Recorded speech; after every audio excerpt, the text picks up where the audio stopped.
Subscribe করো। আচ্ছা তুমি এটা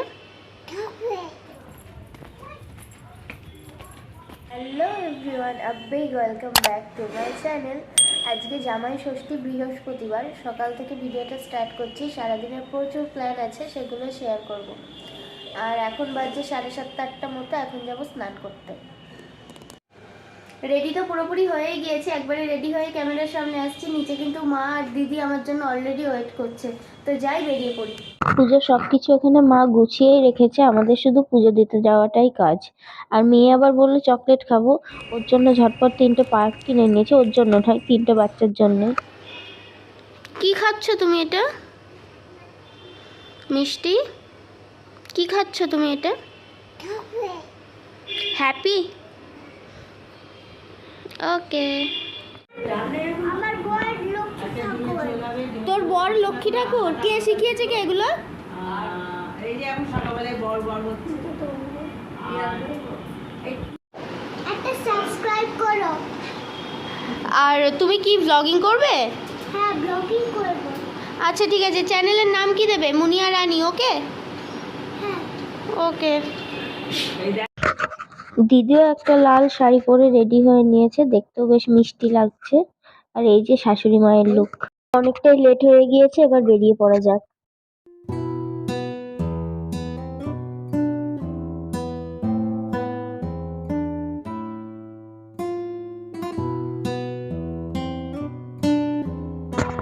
আমরা চলে এসেছি পুজোর এখানে, আর এসে দেখছি বাপরে বাপ কি ভীষণ ভিড়। পুরো বিশাল বড় একটা লাইন পড়েছে, আর এই লাইনে দাঁড়িয়েই পুজো দিতে হবে। সবাই এমন ভাবে দাঁড়িয়েছিল, বুঝতেই পারিনি যে এটা কোনো লাইন। তো আমি আর দিদি পাশেই দাঁড়িয়েছিলাম, গল্প করছি যে সবাই সবার মতো একে একে পুজো দেব। তারপরে দেখছি না, লাইন ব্রেক করে সবাই পেছন থেকে এসে পুজো দিয়ে দিচ্ছে, আমাদের ওখানে দাঁড়িয়েই থাকতে হতো। তো বুঝতে পেরে আমরাও তাড়াতাড়ি পুজোটা সেরে ফেললাম।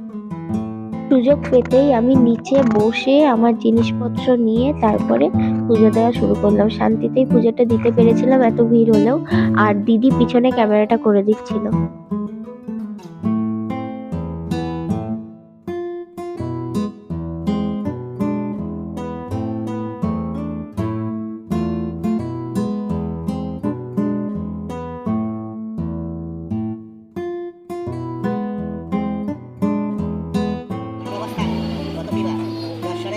জামাই ষষ্ঠী মানেই কিন্তু ষষ্ঠী পুজো শুধু জামাইয়ের জন্যই হয় না। যেমন আমার শাশুড়ি মায়ের কোনো জামাই নেই, তো উনি করেছিলেন ওনার ছেলেদের জন্য, আর আমরা করেছিলাম দুই যা আমাদের বাচ্চাদের জন্য।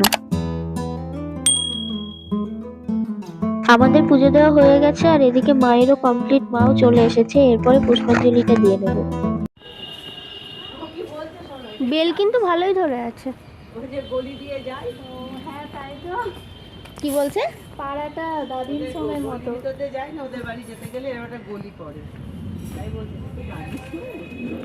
আমরা গল্প গুজব করতে করতে গলির রাস্তা দিয়ে বাড়িও চলে এলাম। হ্যাঁ, টিপ দাও ওদের। কই দাদান কই? বাড়ি এসে সবার আগে বাচ্চাদেরকে হলুদ দিয়ে সিঁদুর দিয়ে টিপগুলো পরিয়ে দেওয়া হলো, যাতে ঠাকুর ওদের সকলকে ভালো রাখে। তারপরে বড়দের একটু সিঁদুরের ছোঁয়া দেওয়া হলো, ব্যাস। এরপরে চলে আসবো খাওয়া দাওয়ার দিকে। ঘড়িতে 11:30-12টার মতো বেজেই গিয়েছে। খিদেও প্রচন্ড পেয়েছে, সকাল থেকে প্রত্যেকেই না খাওয়া।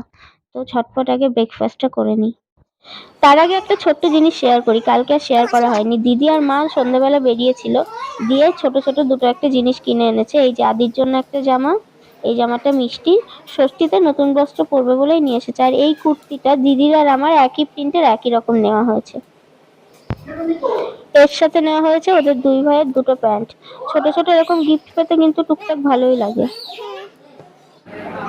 আজকে সকালে ব্রেকফাস্টে আছে লুচি আর ছোলার ডাল। ছোলার ডালটা দেওয়ার সবুর আর আমার মেয়ে করতে পারলো না, ও খেতে স্টার্ট করে দিয়েছে। তুই তো জাস্ট টাচ করে জিভে দিলি, তাতে আমি বুঝে গেলি।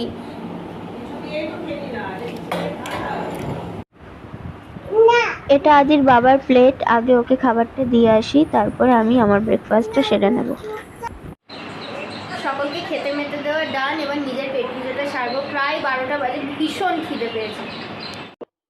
নিয়ম মতো আজকে সারাদিন বাড়ির মেয়েরা ভাত টাত খাবে না, আর আমাদের বাড়িতে প্রত্যেক বছর সকালে কিন্তু আমি এই 5 বছর ধরে এইটাই টিফিন দেখে আসছি। ঘড়িতে বাজছে 1:30টা মতো, আমি পুরোপুরি রেডি। এবার যাই ওর বাবাকে বলি, ও রেডি হলে এবার বেরিয়ে যাবো। তোর মাংকিটা ওখানে পড়ে কেন? আদি ওটা বাইরে ফেলে না। কি কি খাবে? বাই বাই যাবো। এটা নিয়ে যায়। হ্যাঁ এই দাদি আমি বাই বাই যাবো। হ্যাঁ যাবে তো। তুমি কোথায় যাবে বাই বাই? বাবা বাই যাবো। মিষ্টি কোথায় যাবে বাই বাই? মিকি বাবা। অনেক হুড়োহুড়ি, অনেক যুদ্ধ, তারপরে শেষমেশ আমরা বাড়ি থেকে বেরোলাম। যুদ্ধটা হয়েছে আদির বাবার সঙ্গে। তো এই যে আমরা এখন এই বাড়ি চলে এসেছি। এই বাড়িতে তো আমাদের গাড়ি থাকে, আমি আগের অনেক ভিডিওতেই বলেছি। ঘড়িতে কাটায় কাটায় বাজছে এখন বেলা 2টো, আর মা আমাদেরকে এই বাড়িতে এসেছে সি অফ করতে। আদির বাবা তো হন হন করে ছুটছে ওইদিকে, আমাকেও যেতে বললো। বললো কি দেখাবে, ফার্স্টে লাগেজগুলো আগে তুলে নিই, তারপরে যাচ্ছি।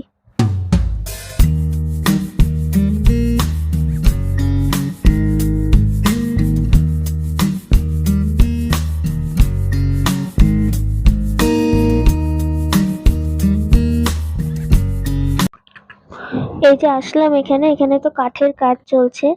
আর আদির বাবা আমাকে ডেকেছে এই শুটিং টার্গেটটা দেখাবে বলে। এটা কমপ্লিট হয়ে গেলে তারপরে একবার ফাইনাল লুকটাও শেয়ার করব।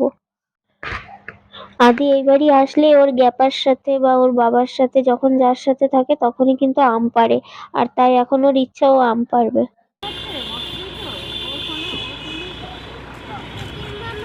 আসছি।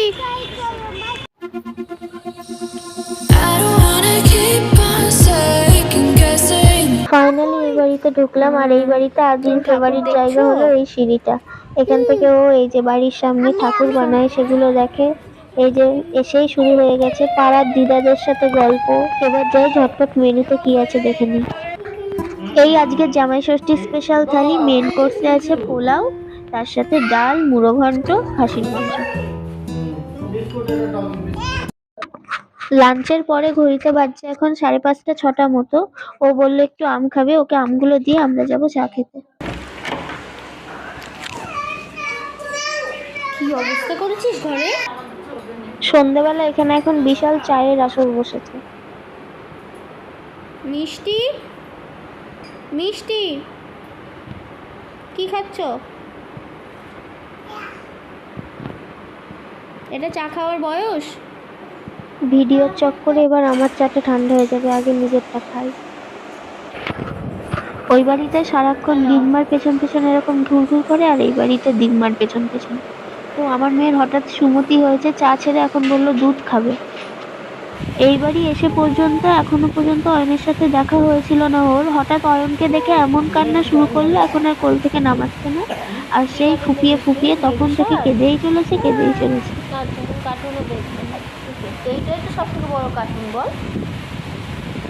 আমি কিন্তু এমনিতে মিষ্টি প্রেমী মানুষ, কিন্তু আজ সারাদিন এত পরিমাণে মিষ্টি খাবার খেয়েছি যে রাতে মাকে বললাম সিম্পল আলু চচ্চড়ি করে এটাই ডিনার করবো মুভি দিয়ে।